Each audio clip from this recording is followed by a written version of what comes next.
Hello friends, मैं आज आप सभी के लिए बहुत बड़ी खुशखबरी लेके आया हूँ। जी हाँ दोस्तों, बहुत बड़ी खुशखबरी। जो खुशखबरी आप जान के बहुत बड़ा हैरान रह जाएंगे, क्योंकि ये खुशखबरी बहुत ही ज़्यादा अच्छा है। तो चलिए हम आप लोगों को दिखाते हैं। ये खुशखबरी हमारे एसएससी की तरफ से है जी। एसएससी जो हमारा ये जीडी का जो फॉर्म है वो आ चुका है और उसका फॉर्म डेट अप्लाई भी होने लगा है। तो जानिए अप्लाई कब से होगा, एज का क्या है क्राइटेरिया, एज रिलैक्सेशन क्या है, एजुकेशन क्वालिफिकेशन है। तो ईच एंड एवरी सारे प्रोस्पेक्ट के साथ मैं आप सभी को ये न्यूज़ दूंगा। तो चलिए हम आप लोगों को प्रूफ के साथ दिखाते हैं। तो हम चलिए आप लोगों को प्रूफ की तरफ ले चलते हैं। तो देखिए एसएससी के हम साइट पर आ चुके हैं। देखिए हमारा फर्स्ट नंबर पे ही ये शो करेगा। देखिए एसएससी जीडी का ये ऑलरेडी जो फॉर्म है वो आ चुका है। यहाँ से आप नोटिफिकेशन पे आप क्लिक करके नोटिफिकेशन पे आप नोटिफिकेशन डाउनलोड कर सकते हैं। चलिए हम डाउनलोड कर दिए हैं तो आपको दिखाते हैं। और देन आप लोग अप्लाई भी कर सकते हैं, उसका भी प्रोसेस मैं आप लोगों को बहुत जल्द बताऊंगा। तो चलिए नोटिफिकेशन पर हम आपको ले चलते हैं। तो देखिए हम आपको नोटिफिकेशन पर लेके आ रहे हैं। तो हम नोटिफिकेशन पहले ही डाउनलोड कर लिए हैं। तो देखिए हम आप लोगों को नोटिफिकेशन भी दिखा रहे हैं। मैं फॉर्म भी अप्लाई कर दिया हूँ, एक दो फॉर्म भी अप्लाई करके दिखाऊंगा आप लोगों को। मैं पहले ही कर लिया हूँ, फिर भी दिखाऊंगा। देखिए एसएससी जीडी का ये नोटिफिकेशन है, 55 पेज का ये नोटिफिकेशन है। जिसमें देखिए इसमें आप लोगों को कुछ इस प्रकार से दिखाई देगा। देखिए ये जो आप लोगों के ये फॉर्म जो भरने की डेट है 27 अक्टूबर से लेकर 30 नवंबर तक है। और साथ में ही देखिए ये लास्ट पेमेंट डेट 1/12 तक हमारा है। एग्ज़ाम की जो सीबीटी हमारा एग्ज़ाम होता है वो जनवरी 2023 में होगा। जी हाँ दोस्तों, मात्र 2 महीने का आप लोगों का समय है। जो ये एग्ज़ाम जनवरी 2023 में होगा। तो चलिए हम आप लोगों को और भी इसकी जानकारी देता हूँ। तो देखिए स्क्रॉल करके आप नीचे जाएंगे तो ये सब है, आप लोगों को पता है। ये कुछ पोस्ट के बारे में आप लोगों को जानकारी दे देता हूँ। तो चलिए देखिए ये टोटल पोस्ट हमारा 24,205 है। 24,236 है। ये एनसीबी का भी एक जो एनआईए के अंतर्गत होती है एनसीबी, उसका भी पोस्ट इस बार 164 है। इसका भी पोस्ट 164 आया है। और साथ में ही देख सकते हैं सीआईएसएफ के लिए हमारा 100 पोस्ट है। और जो हमारा सीआईएसएफ के लिए है वो हमारा 100 पोस्ट है, आप लोगों के सामने दिखाई दे रहा होगा। और साथ में ही जो हमारा बीएसएफ का जो पोस्ट है, इसमें लेडीज और जेंट्स दोनों का लेकर 10,497 ये पोस्ट है।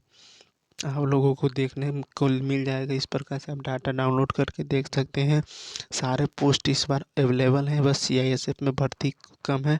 और एज की बात करें तो एज की तो पूछिए मत, एज में तो बहुत भारी छूट मिला है। जो एज का क्राइटेरिया है उसमें 3 साल की एज रिलैक्सेशन भी है। और एज का जो क्राइटेरिया है आप लोगों के सामने कुछ इस प्रकार है कि 18 से 23 2023 से बैच जो एज काउंट होगा, candidate should not have been born earlier than 2/1/2000 and later than 1/1/2005 in normal course. However, after age relaxation of 3 years, upper age in candidates should not have been born earlier than 2/1/1997। इसके यानी इसके कहने का मतलब है कि 2/1/1997 के अगर आपके बाद कभी भी जन्म हो और 2/1/2005 के बीच, तो आप इस फॉर्म को भरने के लिए एलिजिबल हैं। और साथ में ही देख लेते हैं एजुकेशन क्वालिफिकेशन की बात करें तो आपके लिए एजुकेशन क्वालिफिकेशन मात्र और मात्र 10th पास होता है। तो आप लोग इस प्रकार समझ जाएंगे। और चलिए एक और महत्वपूर्ण जानकारी हम आप लोगों को दे देता हूँ कि एनडी एनसीसी के जो एनसीसी का जो सी बी और ए सर्टिफिकेट होता है, उसके लिए सी में आपको 5% की छूट मिलेगी, बी में 3% की और ए में 2% की। और चलिए हम आप लोगों को कुछ आगे जानकारी देता हूँ कि पोस्ट का प्रेफरेंस कैसे चुनेंगे। तो देखिए हम आप लोगों को उसका भी नोटिफिकेशन दिखा देते हैं। इसमें सारे एग्ज़ाम सेंटर सारे की जानकारी आप सभी को मिल जाएगी। तो और इसका जो क्वेश्चन में बदलाव किया गया वो भी मैं आप लोगों को जानकारी दूंगा। जो एग्ज़ाम सीबीटी होता है इसमें भी बदलाव किया गया है। तो चलिए उसको भी हम आप लोगों के सामने शेयर करेंगे। तो चलिए हम आप लोगों को दिखा रहे हैं ये नोटिफिकेशन जो कि बहुत बड़ा है, तो इसीलिए मैं आप लोगों को दिखाना चाहता हूँ इसमें की मेन जानकारी। तो चलिए हम आप लोगों को मेन जानकारी की तरफ दिखा देता हूँ। इसकी जो मेन जानकारी है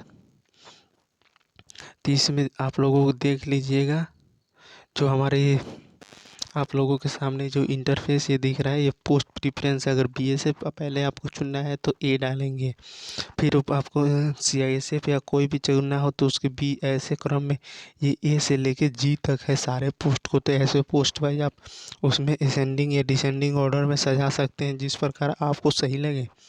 और साथ में एग्ज़ाम का जो प्रोसेस है वो भी मैं आप लोगों को दिखा देता हूँ। इस बार एग्ज़ाम प्रोसेस में बहुत बड़ा चेंज हुआ है। और डॉक्यूमेंट के लिए देख लीजिए, आपके पास कुछ ऐसा आपको डॉक्यूमेंट चाहिए, Aadhaar card, voter ID, driving licence, PAN card, passport, कुछ में से कोई एक होना चाहिए। आप लोगों को मैट्रिक सर्टिफिकेट या कुछ भी होना चाहिए। और जहाँ एग्ज़ाम की बात करते हैं तो एग्ज़ाम के लिए भी मैं आप लोगों को दिखा रहा हूँ। एग्ज़ाम जो आप लोगों का है वो मात्र 80 क्वेश्चन आएगा और टाइमिंग बहुत कम कर दिया गया है। तो चलिए आप लोग इसमें देख सकते हैं एग्ज़ाम के लिए मैं आप लोगों को ऐसे ही बता दे रहा हूँ। तो हमारा जो एग्ज़ाम होगा वो मात्र 60 मिनट ही मिलेगा। पहले 90 मिनट मिलता था, लेकिन अब 60 मिनट मिलेगा। क्वेश्चन रहेगा 80 और टोटल मार्क्स रहेगा आप लोगों को 160। इसी पे मेरिट बनती है दोस्तों, इसी पे मेरिट बनती है। तो आप लोगों को ये ध्यान से अब करना पड़ेगा। ये क्वेश्चन एग्ज़ाम जो है वो थोड़ा टफ हो गया है, क्योंकि पहले ये एग्ज़ाम 100 मार्क्स का होता था और 90 मिनट समय मिलता था और इसी पे मेरिट बनती थी। लेकिन अब ये जो है 160 नंबर का हो जाएगा पेपर और 80 क्वेश्चन आएंगे और ये एग्ज़ाम मात्र आपको 60 मिनट में डाउन करने होंगे। तो इसमें आप लोगों को ये एक दिक्कत की समस्या है, बाकी कोई सी दिक्कत नहीं है। आप लोग फॉर्म भरने के लिए भी चाहेंगे तो मैं आप लोगों को दिखा देता हूँ कि फॉर्म कैसे भरना है। आपको फॉर्म भरने के लिए एसएससी जीडी की साइट है, एसएससी के इस पे अप्लाई पे आप देन क्लिक करेंगे। देन आप आपको अप्लाई पर क्लिक करेंगे तो आप इस प्रकार से देख सकते हैं, आप अप्लाई कर सकते हैं। इस प्रकार से आप अप्लाई पर क्लिक करके अप्लाई कर सकते हैं। इस प्रकार से हम आप लोगों को दिखा देते हैं कैसा कैसा इंटरफेस भी आएगा अप्लाई करते समय। तो अप्लाई करते समय जो इंटरफेस आएगा के सामने कुछ इस प्रकार से आएगा। देखिए आपको दिखा रहा हूँ, अप्लाई करते समय ये इंटरफेस कुछ इस प्रकार से आएगा। देखिए इसमें आपको कुछ इस प्रकार से इंटरफेस आएगा। आप जो रजिस्ट्रेशन कर लिए और रजिस्ट्रेशन नहीं किए और रजिस्ट्रेशन करेंगे, जो कर लिए उनके लिए बेस्ट ऑफ लक ऐसे आएगा। इसमें आपका आधार नंबर, ये सब रजिस्ट्रेशन का प्रक्रिया, जो रजिस्ट्रेशन कर लिए डायरेक्ट लॉगिन करके इसमें भर सकते हैं। और आपको हम बता ही दिए कि प्रेफरेंस कैसे देना है। तो बाकी वीडियो अगर अच्छी लगे तो वीडियो को लाइक करें और हमारे चैनल को सब्सक्राइब करें, ताकि मैं आप सभी के लिए ऐसे ही वीडियो लाता रहूँगा। और चैनल को लाइक करें। मिलते हैं नेक्स्ट वीडियो में।